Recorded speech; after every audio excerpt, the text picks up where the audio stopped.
Eu te peço que a tua palavra venha se manifestar agora em cada coração.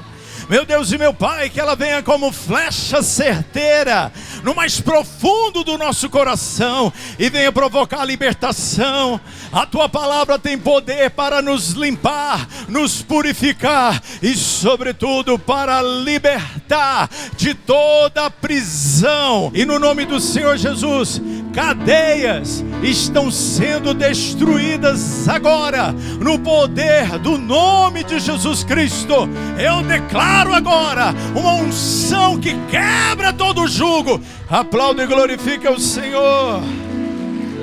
Aplauda bem forte e glorifica com os teus lábios. Declara que há poder de Deus sobre a tua vida. Aplauda mais forte e declara que nenhuma cadeia vai permanecer, porque há poder de Deus na tua vida. Aleluia. Atos capítulo 12, verso 1 a 17 diz: nessa ocasião, o rei Herodes prendeu alguns que pertenciam à igreja, com a intenção de maltratá-los, e mandou matar à espada Tiago, irmão de João. Vendo que isso agradava aos judeus, prosseguiu prendendo também Pedro durante a festa dos pães asmos, sem fermento. E tendo-o prendido, lançou no cárcere, entregando-o para ser guardado por 4 escoltas de 4 soldados. Herodes pretendia submetê-lo a julgamento público depois da Páscoa. Pedro então ficou detido na prisão, mas a igreja orava. Diga comigo, a igreja orava intensamente a Deus por ele. Na noite anterior ao dia em que Herodes iria submetê-lo ao julgamento, Pedro estava dormindo entre os 2 soldados, preso com 2 algemas, e sentinelas montavam guarda à entrada do cárcere. Repentinamente apareceu um anjo do Senhor, e uma luz brilhou na cela. Ele tocou no lado de Pedro e o acordou. Depressa, levanta, disse ele. Então as algemas caíram dos punhos de Pedro. O anjo lhe disse: vista-se e calce as sandálias. E Pedro assim o fez, e disse-lhe ainda o anjo: ponha a capa e siga-me. E saindo Pedro seguiu, não sabendo que era real o que fazia por meio do anjo. Tudo parecia uma visão. Passaram a primeira e a segunda guarda e chegaram ao portão de ferro que dava para a cidade. Este se abriu por si mesmo para eles e passaram. Tendo saído, caminharam ao longo de uma rua e de repente o anjo o deixou. Então Pedro caiu em si e disse: agora sei, sem nenhuma dúvida, que o Senhor enviou o seu anjo e me libertou das mãos de Herodes e de tudo que o povo judeu esperava. Percebendo isso, ele se dirigiu à casa de Maria, mãe de João, também chamado Marcos, onde muita gente se havia reunido e estava orando.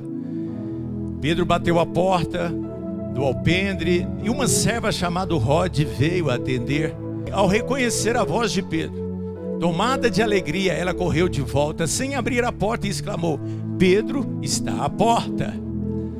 Eles, porém, lhes disseram: você está fora de si. Insistindo ela em afirmar que era Pedro, disse-lhe: deve ser o anjo dele.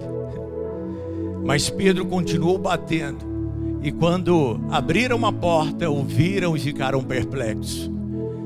Mas ele, fazendo-lhe sinal para que se calasse, descrevendo como o Senhor o havia tirado da prisão, disse: contem isso a Tiago e aos irmãos. Então saiu e foi para outro lugar. Amém? Pode se sentar nos seus lugares.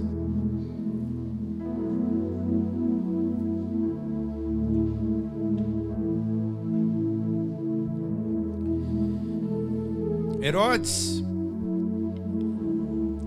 matou um dos apóstolos, seguidor do Senhor Jesus, e parece que isso trouxe uma repercussão positiva para Herodes. Ele, que talvez estivesse mostrando ali uma falta de governo, uma falta de direção, mostrou ali através daquela atitude severa, por parte, obviamente, de alguns judeus, e isso trouxe ali uma certa popularidade. Então, Herodes, motivado por isso, ele acaba mandando também prender a Pedro e dá o aviso: daqui uns dias nós vamos te matar. Não o fez de imediato, em função das festas que estavam ali acontecendo para os judeus, que era uma festa sagrada. Então havia aquela expectativa, Pedro dentro da prisão, e uma ameaça de morte quando se passasse os dias daquela festa. E naquela situação de cárcere, de prisão, Pedro não era um simples apóstolo, ele havia sido designado e era intitulado como líder da igreja ali em Jerusalém. Então era como se fosse o pastor daquela igreja que estava agora preso. E nessa situação, a igreja não teve outra atitude a não ser se encontrar nas casas, porque não existia ainda o formato de templo como nós temos hoje. E eles então vão para a casa de uma irmã, e nessa casa a igreja se ajuntou para orar, a igreja se ajuntou para batalhar do jeito que os cristãos sabem realizar as suas batalhas. Enquanto muitas pessoas procuram resolver na força do braço, talvez no desespero, talvez afogando as mágoas para fugir dos problemas, talvez aí em drogas, em bebidas, os cristãos, aqueles que temem a Deus, eles sabem que quando você se coloca de joelho, você está entrando em guerra. Você está chamando os céus para entrar na sua causa. E foi isso que aconteceu. A igreja estava orando e Pedro estava na prisão. Agora, não era só uma prisão, como eu disse, uma ameaça iminente de morte. A morte seria definitiva depois de alguns dias. Mas o que iria determinar a sobrevivência de Pedro era realmente a oração. E querido, aquela prisão, ela recebeu também um reforço fora do normal. Foram colocados sentinelas, porque pela experiência de momentos anteriores, o próprio Cristo havia ressuscitado dentre os mortos, mas havia também aquele boato de que alguém teria entrado e tirado o corpo de Jesus. Então havia aquele medo por parte das autoridades. Se esse povo se rebela, se esse povo entra prisão adentro, derrubando as cadeias, com a força do braço, uma revolta, então eles colocaram ali 4 sentinelas, ou 4 grupos de soldados, compostos por 4 soldados, quarteto de 4. E nessa cadeia mais exagerada do que o normal, num ambiente de morte, tente trazer isso. Nós não temos no nosso país a condenação por morte. Ali era como se fosse uma morte que estava sido designada e apenas ali aguardando o momento dela acontecer. E por mais que houvesse reforço, por mais que houvesse dificuldade, aquela prisão não resistiu à ação e o poder de Deus. Agora, mais do que uma palavra para pessoas que talvez tenham entes queridos nas cadeias, talvez pessoas que tenham amigos, familiares, que estão passando por um momento difícil, eu quero te falar que nós também estamos sujeitos a muitas prisões. Não prisões físicas, mas prisões que ocorrem no nosso pensamento. Eu quero que você entenda que muitas pessoas nascem em lares, em famílias que tenham uma certa cultura, uma certa maneira de pensar, de agir, e aquele jeito de ver o mundo é imbuído, é colocado, é inculcado na cabeça das crianças, e elas crescem com aqueles pensamentos. A maneira de perceber, a maneira de agir, a maneira de reagir é dessa forma. E eu posso dizer que são verdadeiras prisões, porque elas limitam essa pessoa de sonhar, de ir mais além, de acreditar no potencial que todo ser humano tem, colocado por Deus. Mas talvez ali naquela situação familiar, as pessoas são tolhidas. São colocados talvez pensamentos onde o pai e a mãe disseram para os filhos que eles jamais iriam ser alguém que pudesse prestar, ou talvez pensamentos dizendo: olha, coloque-se na real, na condição que nós temos, no mundo que nós vivemos, no lugar de onde nós saímos, nós não podemos ir muito longe. Então são pensamentos, são crenças que prendem essa pessoa. Às vezes essas prisões vão até para o lado emocional. Pessoas que travam diante de situações porque não conseguem dar um passo.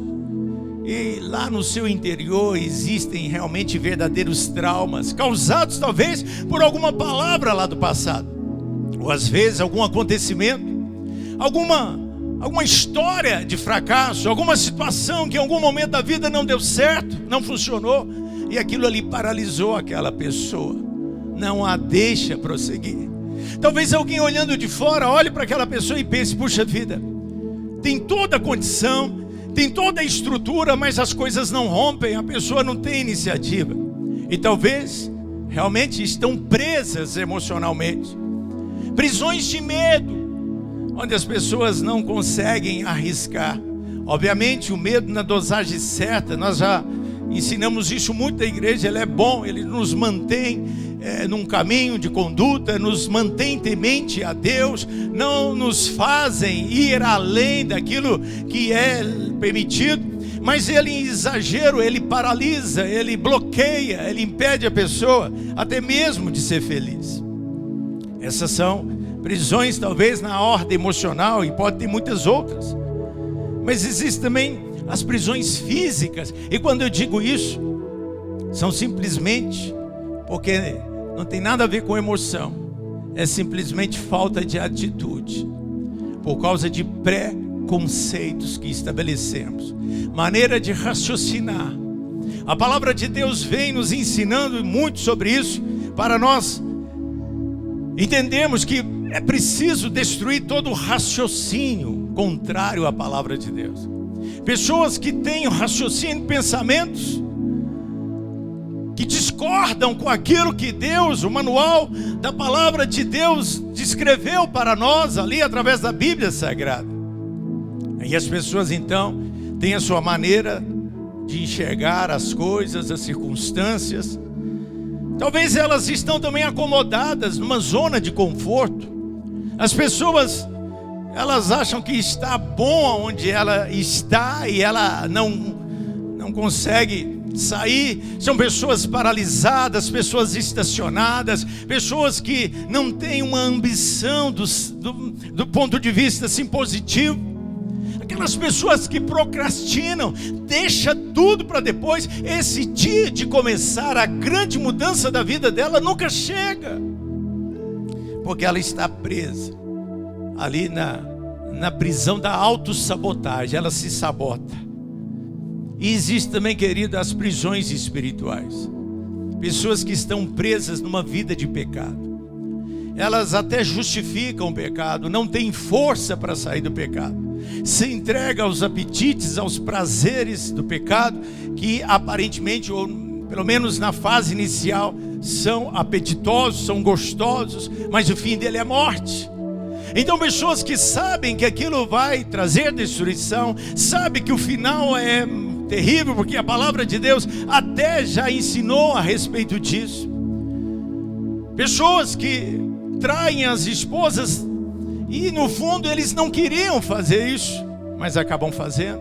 Pessoas que se entregam aos vícios, aos prazeres e a tantas outras coisas. E por fim, querido, a prisão da opressão do inferno.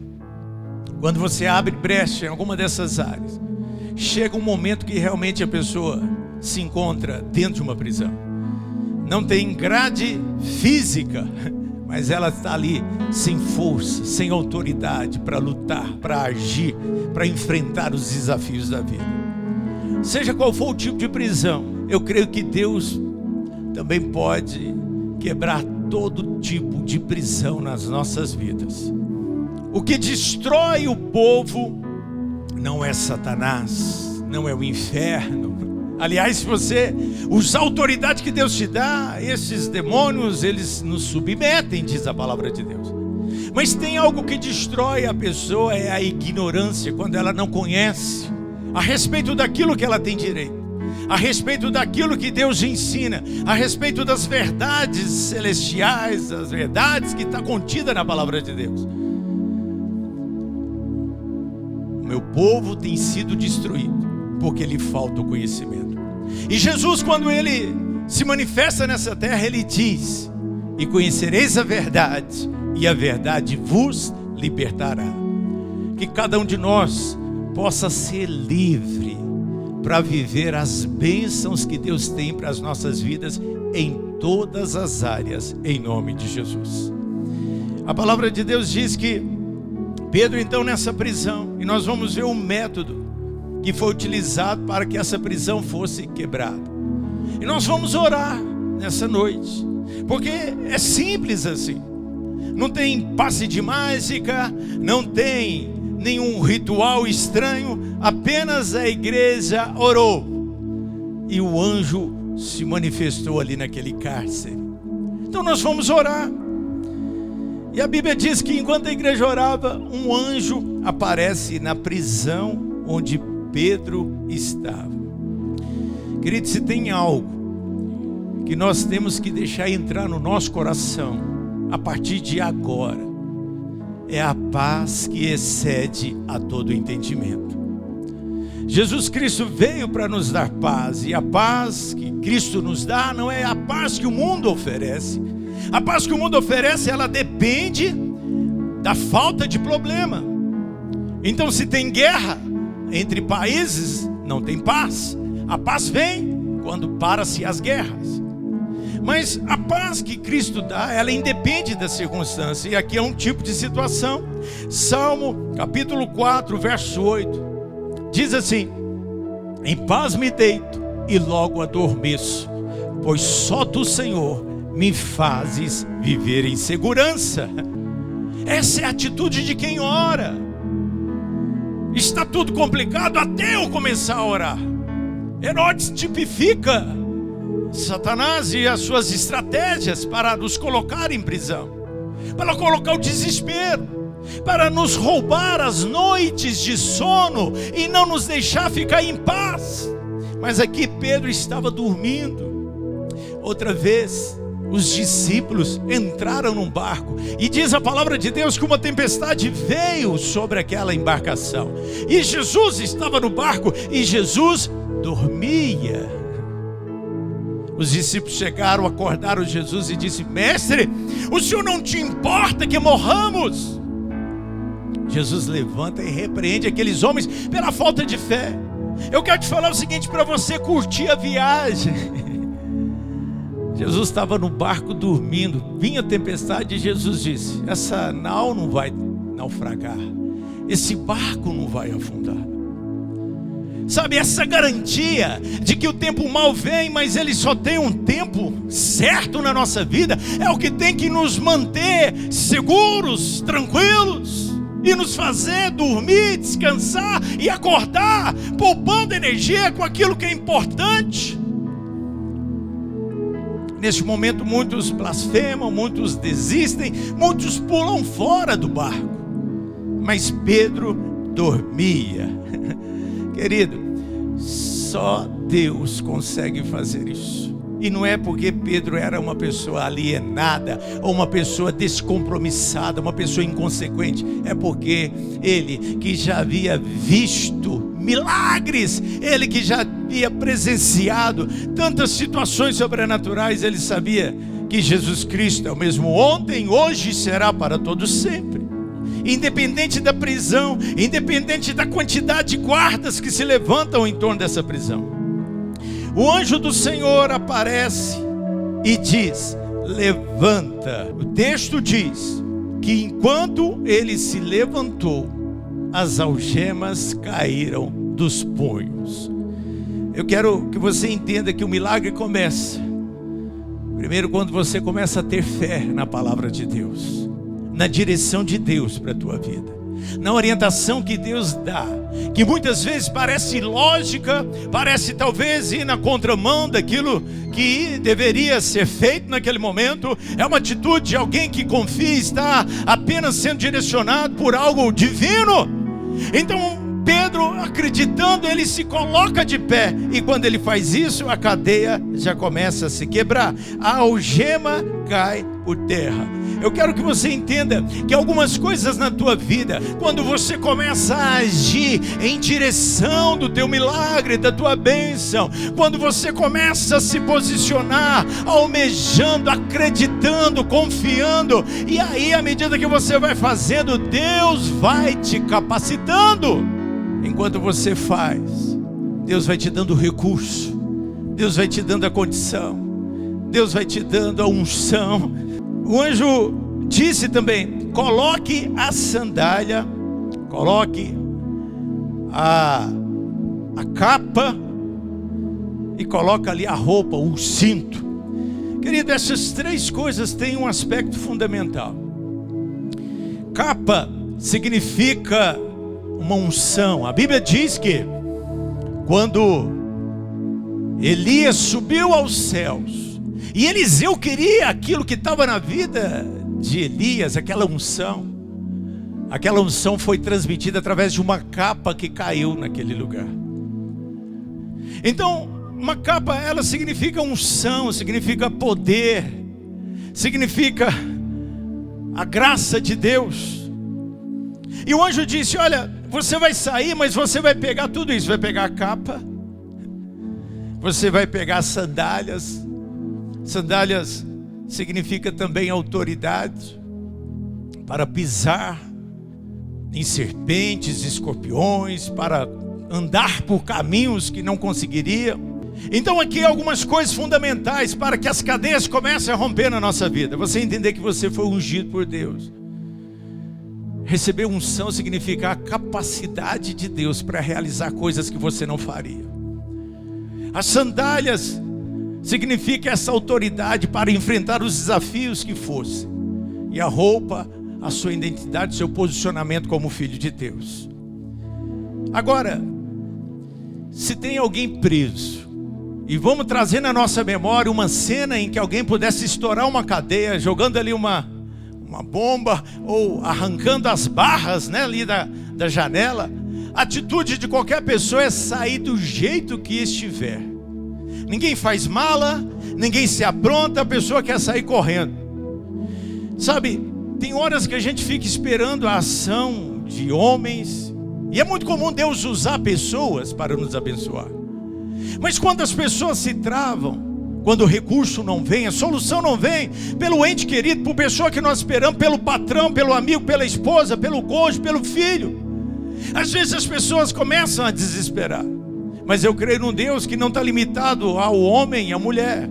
A Bíblia diz que a rainha Esther estava no palácio, e o tio dela vai como instrumento e diz: olha, foi para este momento que Deus te colocou aí, para você agora interceder pelos judeus, porque havia uma lei que colocava em risco a existência de todo judeu, é uma ordem para matá-los. Mas ele disse uma palavra: se você se calar, recurso ou socorro de outra parte virá. Até então Pedro estava obedecendo, meio que anestesiado.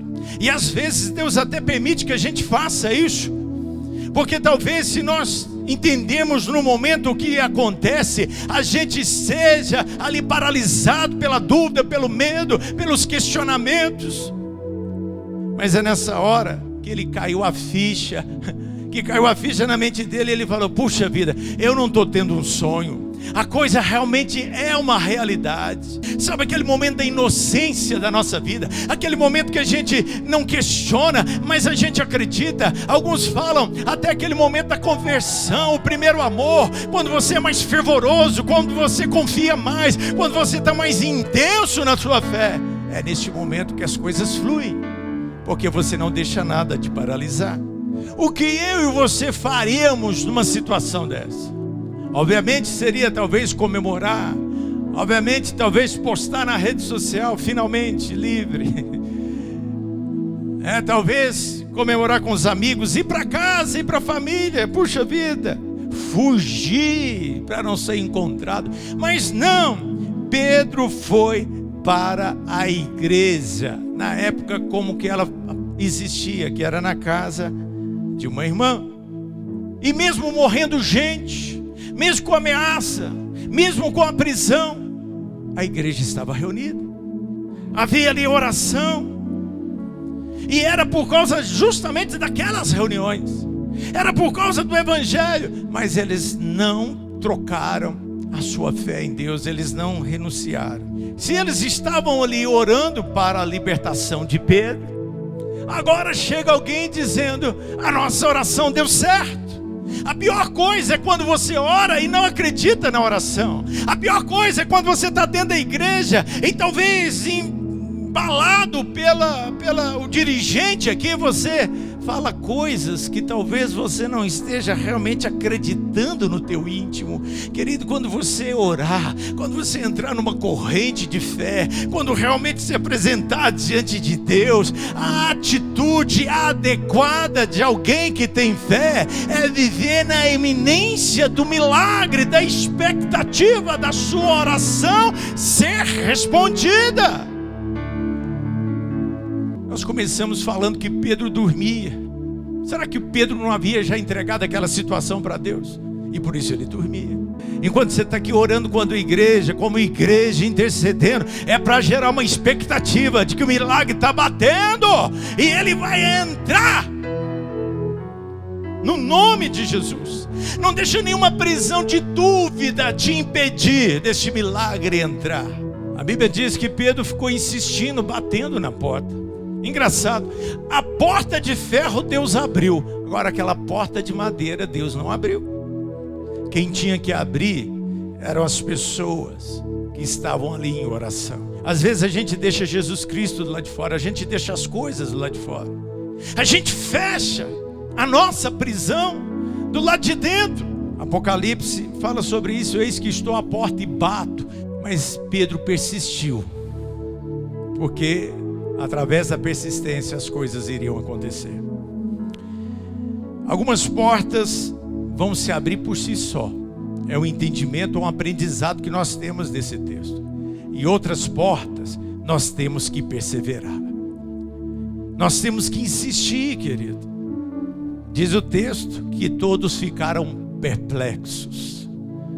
E da mesma forma eu quero profetizar nessa noite perplexidade daquilo que Deus vai fazer nas nossas vidas.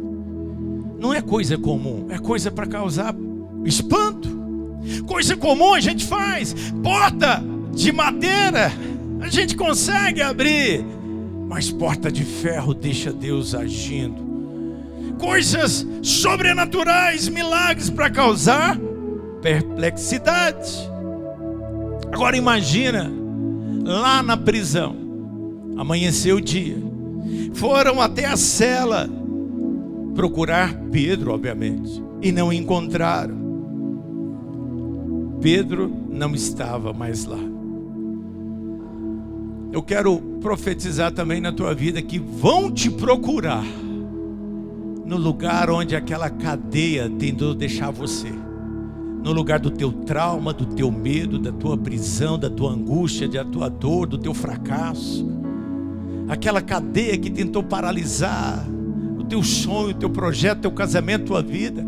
E talvez vão procurar e falando, ele deve estar lá criando mofo, deve estar morrendo. Mas a notícia que vão ter é que você não está mais lá, porque as cadeias caíram sobre a tua vida. vão procurar os teus filhos nas drogas, mas aquelas cadeias não estão mais lá. Oh, no nome de Jesus, aquelas cadeias foram destruídas e ele está livre. A Bíblia diz que assim como você imagina, assim você é. Então a sua maneira de encarar, de pensar, e muitas vezes a prisão está aqui. Não é uma prisão física, mas é uma prisão psicológica. Então no nome do Senhor Jesus, que cadeias estejam quebrando agora, na tua mente. Medo, desespero, fracassos, traumas, tantas coisas que às vezes Satanás tem tentado jogar com palavras de pessoas. E às vezes a gente se convence disso, aquela prisão é estabelecida na nossa vida. Deus nos chamou para a liberdade. Onde é o Espírito de Deus, aí há liberdade. Então no nome do Senhor Jesus eu quero declarar pessoas sendo libertas hoje. Pessoas sendo livres para alcançar voos maiores, para alcançar situações, para cumprir o propósito de Deus para as suas vidas. Toda timidez, todo fracasso, toda prisão do pecado, do inferno nas nossas vidas, que possam cair por terra agora. Vai declarando agora as cadeias por terra, as prisões que nos prendem, as prisões que tentam nos afundar, nos impedem de ser aquilo que Deus quer e sonhou para as nossas vidas, que caiam por terra agora, em nome de Jesus. Oh meu Deus, eu declaro as prisões do engano, as prisões da mentira, as prisões do medo, as prisões da dúvida, as prisões do fracasso, as prisões da traição, dos traumas, em nome de Jesus, todas elas caiam por terra agora, em nome de Jesus Cristo, e que a liberdade, o poder seja sobre a tua igreja. Eu declaro as portas se abrindo, há poder no nome de Jesus, a unção de Deus sobre a tua vida. Eu declaro os anjos do Senhor indo em cada casa agora, em nome de Jesus. Há um exército de anjos descendo agora sobre essa cidade, e no nome de Jesus, toda a cadeia do inferno seja destruída em nome de Jesus. Que cada um, ó Pai, comece a agir agora. Enquanto nós vamos andando, enquanto a gente se levanta, as algemas vão caindo, em nome de Jesus, os milagres vão acontecendo. Eu declaro vida, liberdade, cura, milagres neste lugar, em nome de Jesus.